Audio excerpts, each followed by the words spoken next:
Now we're live. All right.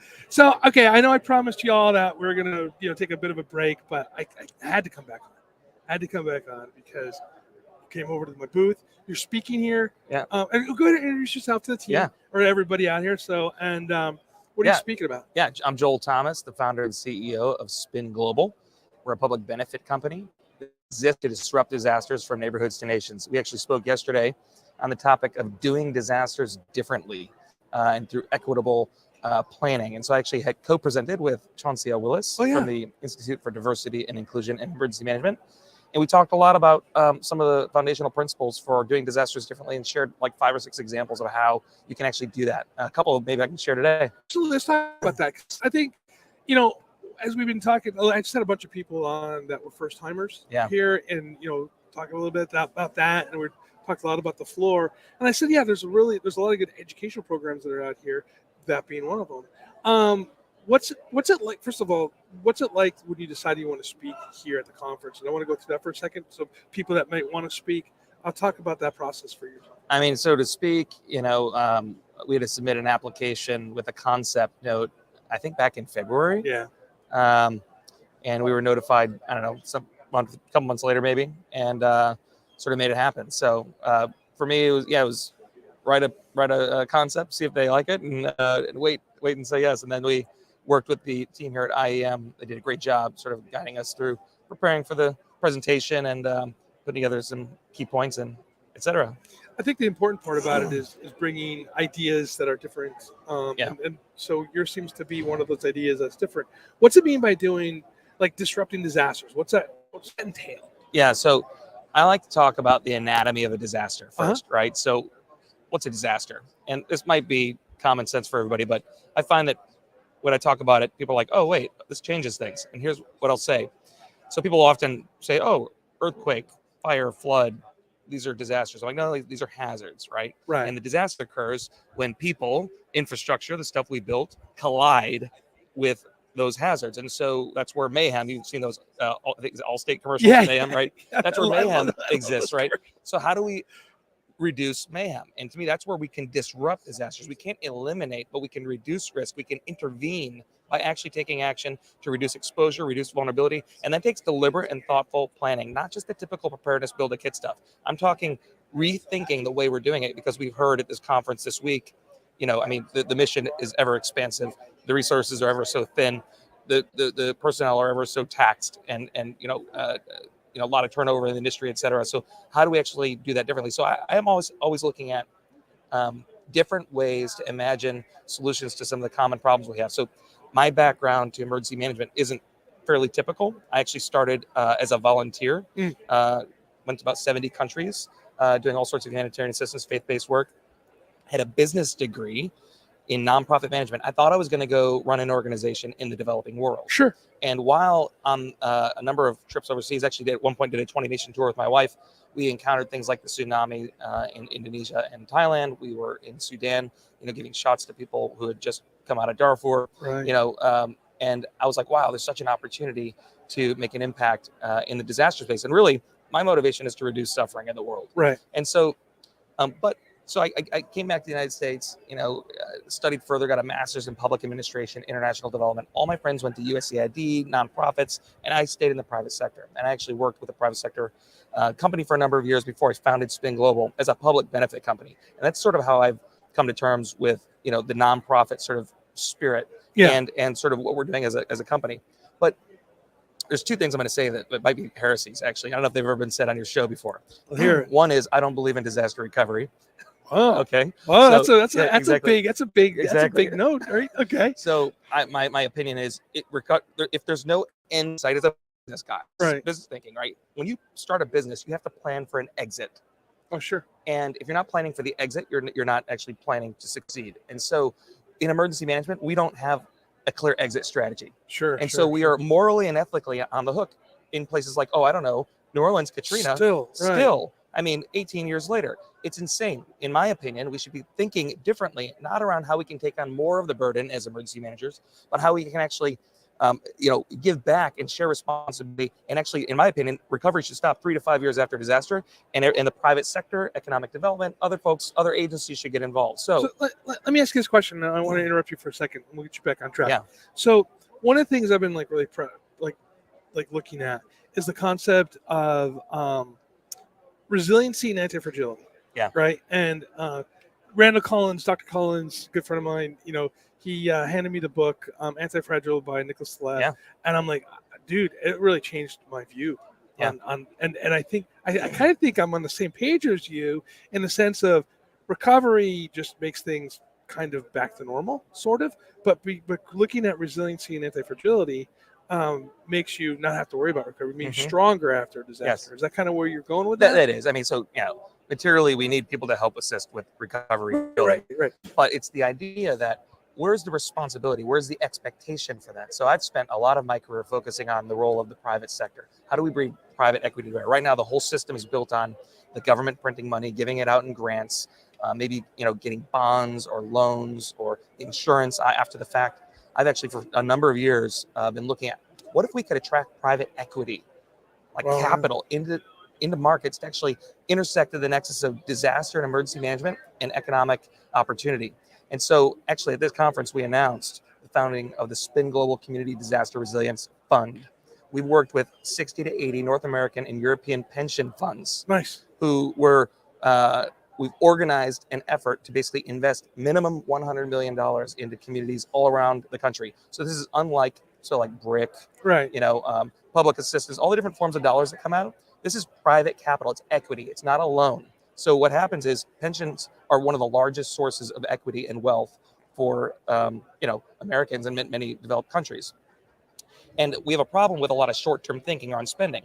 Pensions are actually one of the only places where Americans have deferred their short-term gratification in hopes of a longer-term future. So what if we take these pension funds, which, by the way, exceed trillions of dollars, the fund we have exceeds trillions of dollars, and we invest it into communities to build resilient infrastructure that's got the International Code Council stuff in there, whatever, the best and brightest thinking. Because a lot of times economic development it's about market opportunity, and it's not necessarily disaster sensitive. So how do we advise and shape and inform disaster sensitive investments? So we've created a fund to do that. We're actually focusing on historically marginalized and underserved communities, making investments into communities where no one's making investment. Here's the beauty of it. How long does it take to get money from the government?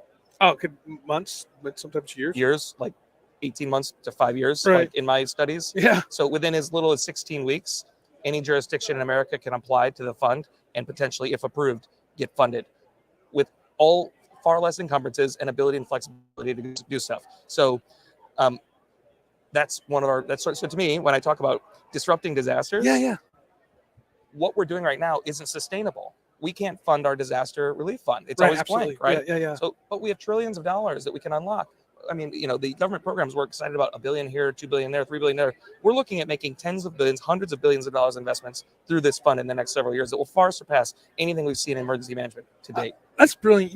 And when I talk to my students when we're going in about disaster recovery and emergency management, they come to me and say, let's talk about the human impact, right?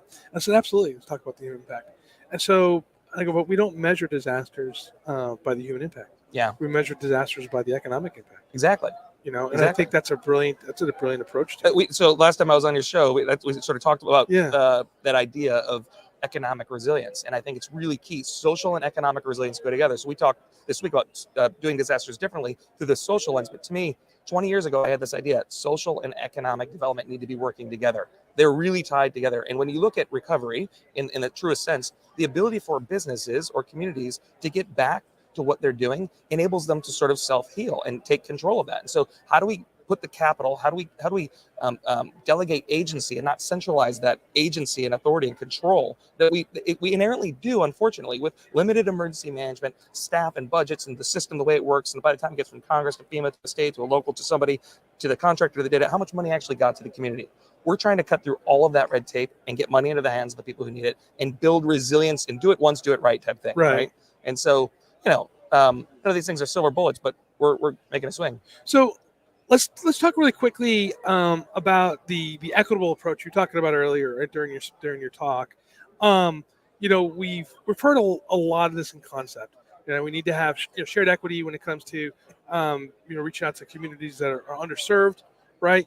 And in my mind, and in the research I've been doing over the last few years, and people who listen to me for a while know this, that where I see the divide is when we do planning, or in the past we've done planning, we always have the assumption that people, when we say, hey, let's escape, like, we're doing evacuation, that people have a car. Yeah. Right? Yeah. We don't, and so my contention now is, hey, let's not plan a little bit. Let's not really plan for the people that have means that can leave. Yeah. We need to really be focusing on those that can't leave. Yeah. And is that what you're looking at when you're thinking about the equitable planning? Yeah, it's you're right. Honestly, it's really, so Harvard put out a thing. There's like 100 different forms of bias, right? And we all bring bias. So if you're a planner, if I'm a planner, I bring my social location to that plan. Right. And so how do I anticipate that and know that I'm bringing my social location, I'm bringing my worldview, my experiences. I include others. And I think what's great is we've started to take more of a data-driven approach as an industry. Like, let's look at risk and vulnerability data. I'm a huge fan of data. It's a great directional point, but it doesn't solve for actual contact. There's a principle I live my life by. It's called this: no contact equals no impact. Oh, yeah. Right? So we have to be in touch and talk to people. So I give the example yesterday in my talk. Huge Bulls fan, Chicago, grew up during the Jordan era, right? I knew all the stats about Michael Jordan. Yeah. 6'6", North Carolina. Like the points, all the scoring years, the number of championships he had. Every data point he had. I actually went near where he lived. I would go outside of his gate. Sometimes it was a giant gold 23 on his gate. I knew where he lived. I had his GPS coordinates. Okay. Okay. Just your restraining order has been lifted. It has been lifted, so I'm here. Me and everybody in college in the area always did this. This is like a thing. And there was like a speaker that would say, "Please step away from the gate." It was a recording. It was ready for the college students showing up. Anyways, here's the point. You can know everything about someone, but not actually know them. Right. And until you're in somebody's presence and you engage them and you actually understand their concern, it can change the entire thing. I can literally have a written profile that's the most detailed profile. So let's equate this to emergency planning. The most detailed social and economic profile of the community.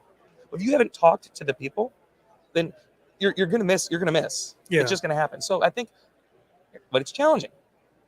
You got one emergency manager in many jurisdictions. Right. So we got to use that data, but maybe you can't go talk to everybody, but maybe talk to the health and social services folks, right? The social workers, like, who do we coordinate with and work smarter and not harder to get contact with trusted sources and use that to inform. So when I think equity, it's really about the principle of inclusion, making sure voices are heard. The folks that we're here to serve, right? As emergency managers, that we're actually thinking about it from their perspective and accounting for that as a planning factor. Yeah. I think it's actually pretty simple. We can depoliticize this whole thing. It's really about just inserting humanity into the process, like common concern for your neighbor, right? And so that's how I view it. And certainly that does mean in some cases, like reversing policies and changing approaches, that are intentionally or unintentionally, marginalizing different populations. And it does also, I think, take special effort when someone has been on the other side of being marginalized, they feel safe in a relationship. I think it's incumbent on sort of the power dynamic, the person who's got power, to sort of recognize that and make people feel safe, making them feel safe in a conversation, psychologically safe. And you can do that simply by inviting people to participate, saying, hey, your opinion matters. So we do a lot of planning at Spin Global, nationally and around the world. And that's one of the key principles. And I'd say the most successful plans are those that had more voices at the table. Do you know Vance Taylor? Yeah. So he's here, amazing guy, one of the very brilliant gentlemen, and he's in a wheelchair. Yeah. And he's the state of California's chief resilience or chief access functional needs officer, and I think it's great. And if you guys don't know Vance Taylor, those of you again who's listened to the show, I've had him on the show a few times. He's a good friend of mine. He's a great guy. One of the things he talks about a lot is don't plan for them, for people with access and functional needs without them being part of the conversation. Planning with versus for. Right. Exactly. Yes. Yeah, that's a better way to put it. Yeah. No, exactly. It's planning for presumes a lot. Yeah. It's like, I know what you need. Yeah. Yeah. Try that. I'm married. That doesn't work in my marriage. Okay, talk about, okay, what do we need? Right. And sometimes our needs differ. Right. And so, okay, then how do we make that work? Right. So yeah, planning for, it's a shorter path, but it's detrimental in the long run. It's not a sustainable path. If you want buy-in, which, Eisenhower said famously, and it's quoted all the time, plans are nothing. Planning is everything, right? Yeah. So it's like, it's hard work. It's not easy, and it's frankly easier to just delegate and outsource this. Yeah. But actually, I think to be effective as an emergency manager, you have to be engaged with people. You have to be a people mover. Yeah. It's more than just writing policy in the plan. It's actually the engagement of the community. Because by the way, when stuff hits the fan, if you haven't engaged those people, you're going to be one man, clapping in the wind with one hand, right? And you need, so it's an investment in preparedness, actually. Absolutely. Yeah, I agree with that. One of the strategies that I've used in the past in my community is reaching out to all the, as a friend of mine called them, the critter clubs, right? The whatever community you're in, which one is it? Whether it's Rotary, the Kiwanis, the Elks, the Moose, whatever, right? And getting and the Chamber of Commerce and getting the perspective from because they're the people who are going to be your cheerleaders to be able to push things out, and so building upon that idea, it's like reaching out to faith-based organizations inside your community that know the issues.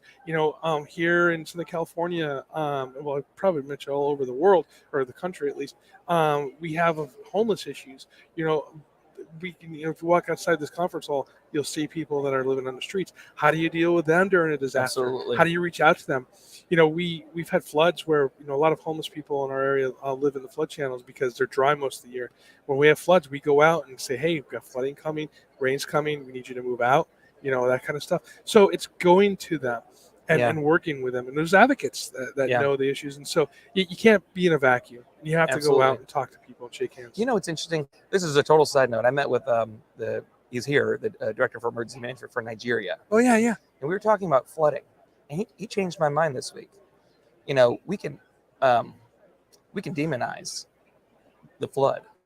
But he's actually like, no, the floods are great. It gives us a second harvest. Right. Like literally in Nigeria, they're like having the flood. No, obviously a flood where people intersect with it, disaster. Bad. Right. But floods have a necessary function on planet Earth. Yeah. So how do we account for that in our planning? Because I'm like, wow, it's like there's actually a design here in Earth that like you're getting secondary harvests. And I'm like, wow, I've never seen the benefit of a flood like that. I've never heard somebody say, no, actually flooding is good. Yeah. We just need to like not get in the front of it. Like, let's stop fighting nature, right? It's like somebody said a long time, if you try to fight nature, you're going to lose. You're going to lose, right? Yeah, absolutely, every time. Well, I grew up in upstate, excuse me, little cough.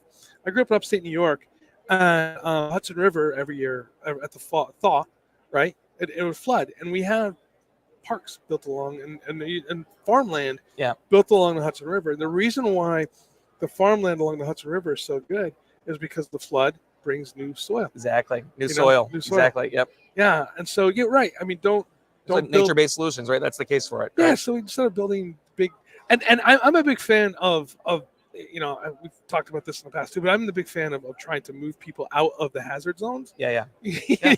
Like, hey, if your house is going to get flooded every year, what if we, instead of like building again, what if we move you up 150 feet? Mm-hmm. You know what I mean? Yeah. And it won't flood there, and you get to still. Yeah. So there's those. And the environment still gets to benefit from the flood. Right. You don't get to suffer. Right. And so the soil comes. Yep. New harvest, whatever. Yeah. Build a park down there. Yes, exactly. And then you go out and you fix it after it's flooded. You just take care of the dirt stuff, and great. So hey, lunch is being served. All right. Duty calls. Duty calls. So I see all the people coming out. It's great. And thank you so much for stopping by. It's good to see that you talked, and we have to have you on the show on a longer interview next time. Yeah, sounds great. Okay, thanks a lot. Hey everybody, I gotta say, if you guys are here in at the IAM conference, come on down. See the guys with the speakers tabs on their. God, that's ridiculous. My team has put like. I've only got one. Yeah, my team has put like all these crazy things on my thing, but I love it. Read the tags and talk to them. I'm sure you'd be happy to talk to them. Right? Yeah, absolutely. Okay, I'm gonna say goodbye for now, and we'll talk to you all probably in 45 minutes or so, maybe. Stay safe.